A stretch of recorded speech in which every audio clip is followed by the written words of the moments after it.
రైతు బంధును నిర్వీర్యం చేసిండు.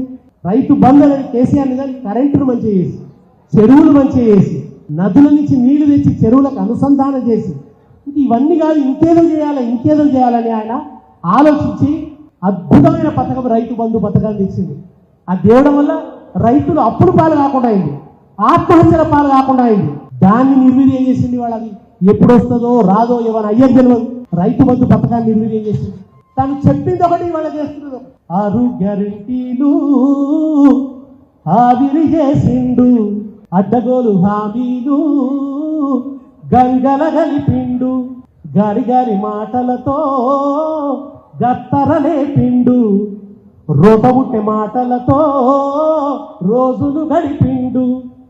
మోకా దోస్తిరి తోకా చేస్తిరి, కళ్ళు మూసి తెరిచే వరకు మొత్తం దోస్తిరి, మాయా చేస్తిరి మత్పారిస్తిరి, అందమైన తెలంగాణ నాగం చేస్తిరి.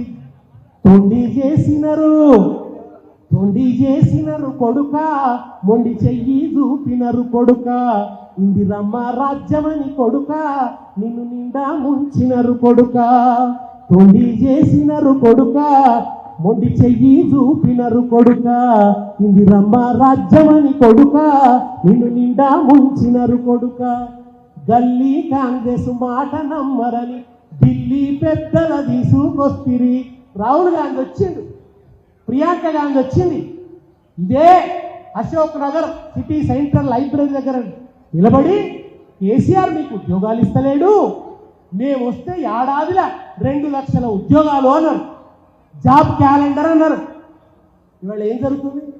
అదే నిరుద్యోగులు నోటిఫికేషన్ లేవి అని రోడ్ల మీదకి వస్తే, ప్లకార్డులు పట్టుకుంటే, నిలదీస్తే, ప్రశ్నిస్తే లైబ్రరీ లోపలికి పోయి ఎప్పుడు పోలీసులు సిటీ సెంటర్ లైబ్రరీలో అడుగు పెట్టలేదు.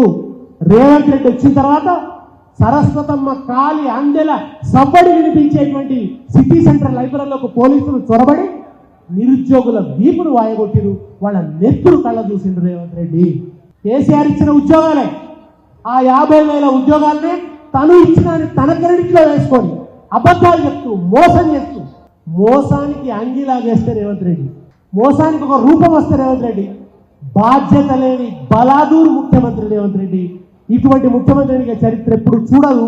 రేవంత్ రెడ్డి పరిపాలన అనేది తెలంగాణ చరిత్రలో బ్లాక్ డేస్ గా మిగిలిపోతున్నాయి, చీకటి రోజులుగా మిగిలిపోతాయి. బాండ్ పేపర్లు రాశారు,